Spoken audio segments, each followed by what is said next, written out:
Hey everyone, welcome back to the channel. I'm so glad you're here today. If you love deep dives into pop culture, reality TV journeys, and the real stories behind the headlines, you're in the right place. Today we're talking about someone who has managed to stay relevant in the ever-changing world of reality television and media for over a decade, Nick Viall. Now, whether you love him, question him, or have mixed feelings about him, there's no denying that Nick Viall has had one of the most unique trajectories in Bachelor Nation history. But how did he go from a corporate sales executive in Wisconsin to one of the most talked-about figures in modern dating media? And what does his journey say about reinvention in the age of reality TV? Let's rewind. Nick was born Nicholas Joseph Viall in Milwaukee, Wisconsin in 1980. Before the cameras, before the roses, before the podcast microphones, he was just a Midwestern guy who studied mass communication and worked in medical software sales. Nothing flashy, nothing Hollywood, just a regular career path. So what makes someone walk away from that stability to step into the unpredictable world of reality television? Was it curiosity, opportunity, a desire for something more? In 2014, Nick first appeared on The Bachelorette, competing for Andy Dorfman's heart. He made it all the way to the final two. That alone would have made him memorable, but what truly made him stand out was how emotionally open and direct he was. And let's be honest, the after the final rose moment where he publicly questioned Andy's decisions, that instantly turned him into one of the most talked about contestants of the season. Some saw vulnerability, others saw controversy. But either way, people were watching. Then, instead of disappearing, he came back the very next year on Caitlin Bristow's season of The Bachelorette. And once again, he made it to the final two. Imagine putting your heart out there publicly twice and walking away without the final rose both times. That takes either serious courage or serious belief in the process. Or maybe both. It makes you wonder how many of us would risk public heartbreak not once, but twice. By the time Nick was announced as the Bachelor for season 21, reactions were mixed. Some fans were excited. Others felt like he'd already had his shot. But that's what makes his story fascinating. He wasn't the fresh-faced newcomer. He was someone viewers had watched fail before. And in a way, that made his season feel different. It felt like a redemption arc. During his season, Nick proposed to Vanessa Grimaldi. The finale was emotional, dramatic, and hopeful, as Bachelor finales tend to be.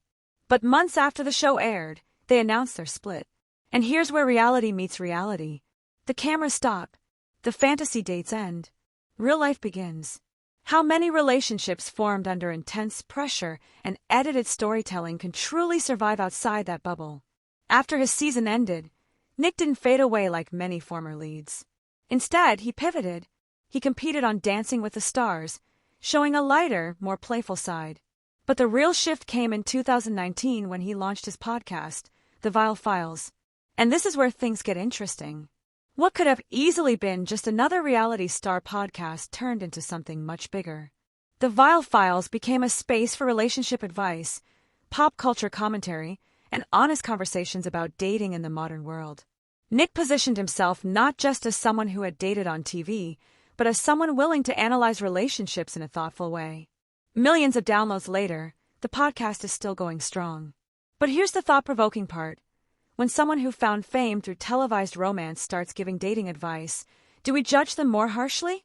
Or do we listen more closely because they've lived through such public experiences? Can failure actually give someone more credibility? Nick also authored a book titled Don't Text Your Ex Happy Birthday. Even the title alone sparks a reaction, right? It's humorous, relatable, and painfully modern. The book dives into boundaries, self-respect, and emotional awareness in dating. It reflects a shift in his public persona, from contestant to commentator, from heartbroken finalist to relationship analyst. That kind of reinvention doesn't happen by accident. It takes intention. In his personal life, Nick eventually found love again with Natalie Joy. Their relationship moved forward in a very real and very public way. They got engaged, married in 2024, and welcomed their daughter. But they've also been open about facing miscarriages along the way, sharing grief that many couples endure privately.